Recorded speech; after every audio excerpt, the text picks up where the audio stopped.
What's happening, guys? Mike Moo here, and today I have the GoPro Hero 3 HD black version. And this black version is the best that GoPro has right now in terms of these portable digital cameras. What's really amazing about this is the fact that they're able to increase and improve the quality and increase the size of the sensor and put everything in a nice smaller package. And I gotta say, first off, that I'm fairly impressed with the improvements that I've seen off of this GoPro just with using it just in a short amount of time. Now, I know that I said that it's smaller, and you're looking at this video and you're probably thinking, God, that looks a little bit bigger. Well, that's because I have the new LCD touch panel backpack on it. And this is actually a really fantastic accessory. I definitely recommend that if you're getting one of these, you should consider getting it, especially if you want to use it like a more like a traditional digital camera, where you need to set things up before you let it go ahead and record. And this is not the original backpack. This is actually the new backpack, and it's touchscreen enabled. So I'll show you that in a little bit. But first, about the GoPro Hero Black Edition. There were a couple things that I wanted to know about the differences about it, and actually on the website and links below I'll show you what the differences are. But for the most part, the people that are going to be really excited about is that it supports even higher resolution, and apparently up to 4K, but only at 15 frames per second. So let me show you. Let me go ahead. So this is how thin it is, as you can see. You'll notice there is no SD card slot on the side. That's actually just a lip for you to attach certain accessories. It actually only uses micro SD now, so that's a little bit sad for some of you, but it looks like we're all going towards that way anyways. And then you have the mini USB and the micro HDMI output directly over here. Now, okay, so this, I'm not too keen on this little guy. This is something that'll probably easily get lost, but you know, they give it to you so that you can pop it right on there and pop it on or off. I wish there was some place to hold it when you take it out, somewhere slick that you can put it, but nope, that's it. So once you lose it, that's it. The battery takes up a fairly good amount of space in the back here. So this is the standard battery. Of course, they have the external battery packs as well. So you can see it's a fairly big battery. It's let's see what milliamp hours this is. Does it say? Yes, 1050 milliamp hours at 3.7 volts. So it's pretty standard. Pretty standard in terms of the size. This actually very much reminds me a bit about, but just a little bit bigger than the one that comes with the Parrot Zeeks headphones. Okay. Well, besides that, I'm very impressed with this. Okay, let me close down the window. Well, actually, I can't help that because today's garbage day. Okay, so you can see it's very slim, very light. There's a little Wi-Fi button on there. There's extra microphone inputs over here to improve the sound quality. And that's a good thing because I really did not like the sound quality at all from the GoPros. Sure, it was probably better than some of the ones that were out there, but it still was not good. Like, the sound quality was poor enough that if you take a look at any of the GoPro Hero videos, you see for the most part they never use any audio coming out of their GoPros. Alright, so this slides in like so. This is an optional accessory. This runs about 80 bucks. I think you should put that into the price of the unit because it is definitely worthwhile. Okay, so it just snaps on like that. Over here on the side we have a Wi-Fi button over there, and you have a play button over there, which effectively turns it on and off as well too. But let me turn it on. They changed the menu up yet again, but they had to make room for the other stuff. So the first thing you'll notice here is that I have this is the LCD screen, which is great, by the way. They didn't have this in the GoPro Hero 1. They had it in a 2, and this is of course the 3. So this here, I have it in video recording mode. You can set all these defaults up when it starts up.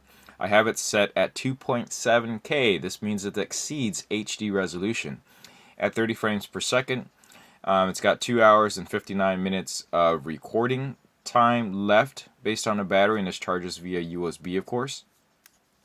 You got these extra indicator lights that are very similar to what GoPro had going on with the Hero 2.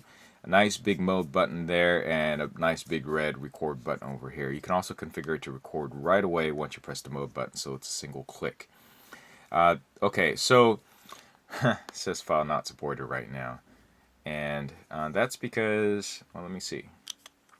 That's because it's possible that this will not play back stuff that is in 2.7K directly on here. It plays back just fine on the actual computer system.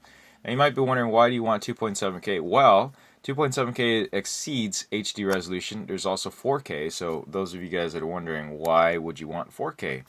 Well, even if we can only support 1080p right now, you can crop the video so that, because it's super wide, you can crop it to certain parts of the video if you want to, and that could be very useful to use and to do. So, yeah, I think that's a great thing. It is really a fantastic thing to be able to do that. So, just wanted to point that piece out. Let me go ahead and show you. I want to show you the back panel and the playback here.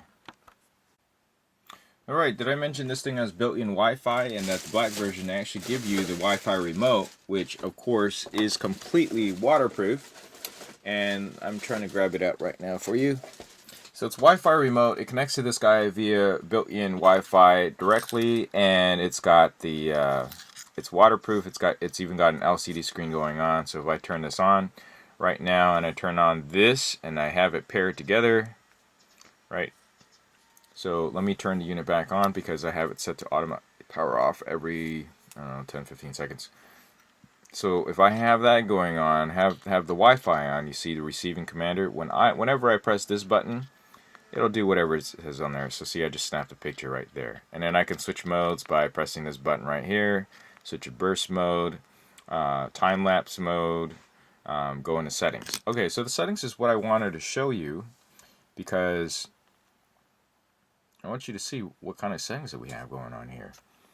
Okay, so 2.7K resolution. I'm in ProTune mode, so you're not able to access anything higher than 2.7K unless you're in ProTune mode, and probably unless you have a nice big fast micro SD card as well. So 2.7K mode, as you can see, the setup is fairly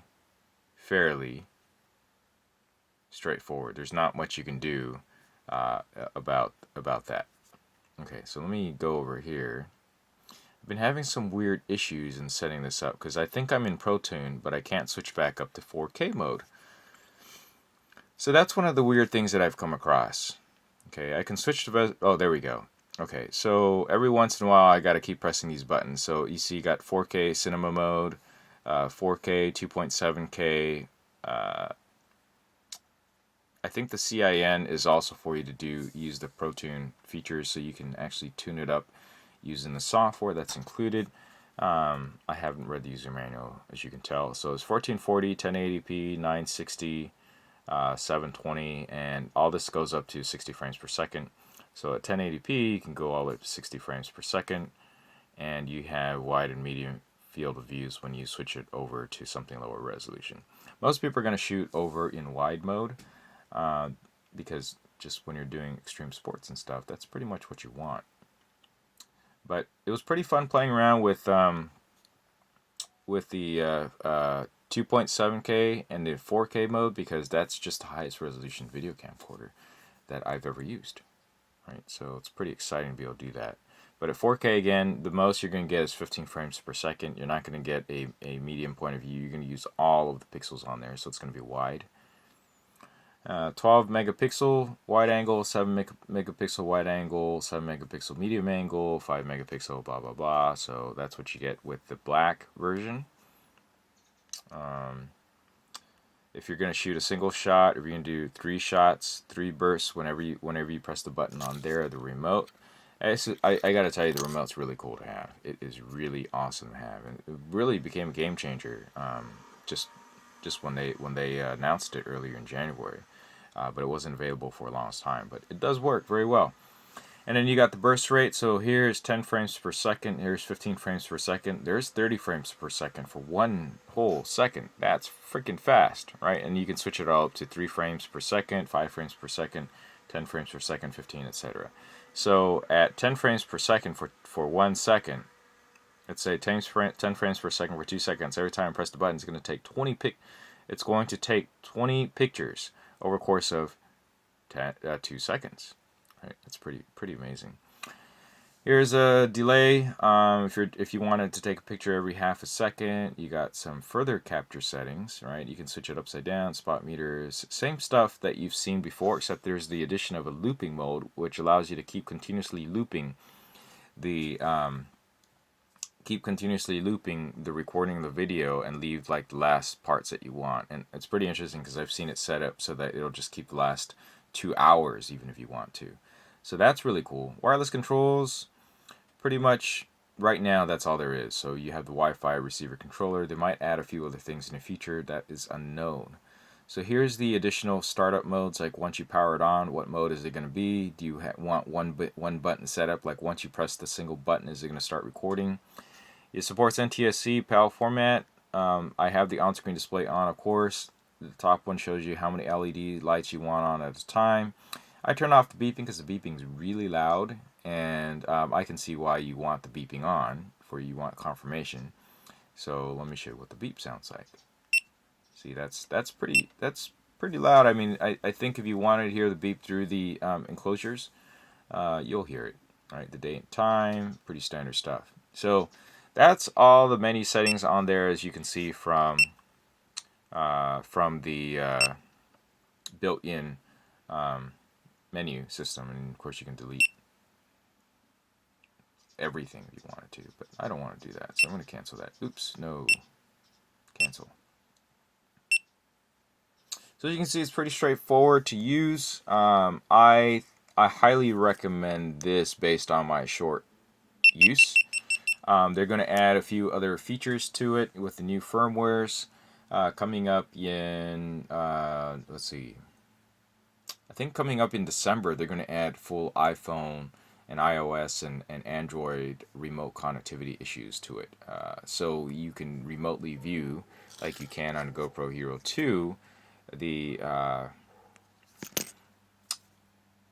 camera through Wi-Fi, and then you can do the recording. You do everything the remote has, except that you also get the addition of remote view. So in the meantime, you'll probably want to get the LCD backpack, and I have here the LCD backpack gives you a bunch of these backplates, obviously, to use with the Hero 3.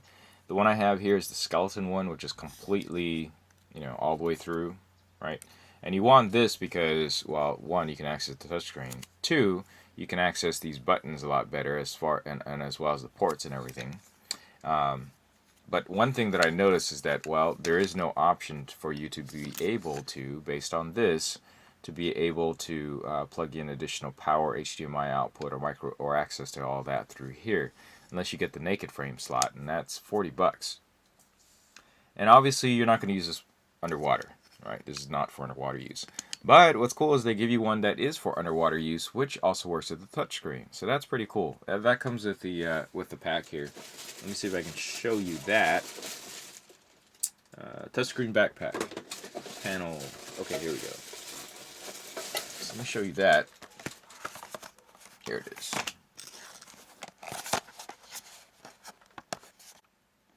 Okay, so what you're seeing here are the back doors that they give you. They give you a touch back door. See this? This is a waterproof touch back door. This is kind of like you think a really heavy duty saran wrap thing on here? That's what this is. Heavy duty type saran wrap. Fits right on there. See that? This is a touchscreen. Pretty cool. Really cool. So you have this all waterproof and underwater, and you have the LCD back panel on here, right, like so, and you can use the touchscreen right through here. So that's really cool. I think that in order to do the touch panel, let's see, touch functions do not work underwater. Okay, so underwater you can't do it, but before you put it underwater, you can access this touch panel. Still, it's nice to have. It's not completely, obviously, waterproof there. You got the standard back door, which you have over here with an additional extension arm. It leaves your backpack and HD Hero housing to maintain full range of pivot. Cool. Here's the standard back door when you're not using the backpack. So I took this off and put on the skeleton back door. And then you got a protective case, which I put in a separate section of my bag. Let me grab it. It's just a black plastic case. That's all it is. Black plastic case. Nothing particularly special about it. There it is. Just a black plastic case, as you can see. You fit in the LCD backpack here for transportation. You don't get it all scratched up or damaged. I think you should be able to just put it in like that. There you go. Close that up. Right. Pretty cool. And then you get a little user manual, which hardly anybody ever reads. You only ever read it when you actually don't know how to do something. But they really make this very intuitive and very easy to use, so I haven't had any issues like that. Alright guys, thanks for watching. This is a pretty long series of videos. I suppose this will be broken up in 2 videos or more. Okay, I'm gonna have a lot of fun with this. Yeah, I think it's really great. Oh, before I go, I do want to show you that I do want to tell you that the kit that you can get right now really does not include any real mounts that are any real use to you. So it comes with this back door, which helps with the sound. Okay, that's the standard. That's not with the that's not with the LCD touchscreen in the back. It comes with that, and it comes with a standard mini USB cable, right? Because we all use that. So here's the mini USB cable. We all still use the same mini USB cable in order to charge a Hero 3. It's interesting that they didn't go to the micro USB, but I don't care. I don't mind. And then you need a special charging lanyard thingy that goes with your remote. Okay, so you need this in order to charge up. Now how you release this is there's this little keychain thing. You click, you press there, this comes right out. You click this piece in there, like that, and then you plug this in to charge. Okay? And it locks in place too. Pretty cool. Do I feel it's a little bit over-engineered? No, because they really don't want you to break any charging connectors when you're using this, and they need to maintain waterproofness integrity, so I'm sure there's very good reason for all that. And it works. Alright, it clicks in, clicks out. Very simple, very easy to use. The only thing is, if you lose this cable, well, you're going to have a little bit more difficult time charging this guy up. I'm not saying it's impossible, because there's the pin contacts are right out there. But you'll need to re-engineer something else to do that. I haven't really tested the range of the Wi-Fi remote. I'd imagine it's going to be about 30 feet, 50 feet. But the cool thing is that when you have this paired with all sorts of GoPro Hero 3s, you can remote command all of them without line of sight, as long as you're relatively close by, like 50 feet. I'm guessing outdoors. Okay, guys. Hope you enjoyed this video, and please comment and yeah. Go ahead and share a video, tell people about it, and do me a favor and check out my website, Mike Moo Online Gadget Review, if you're not seeing this anywhere else. Thanks, bye.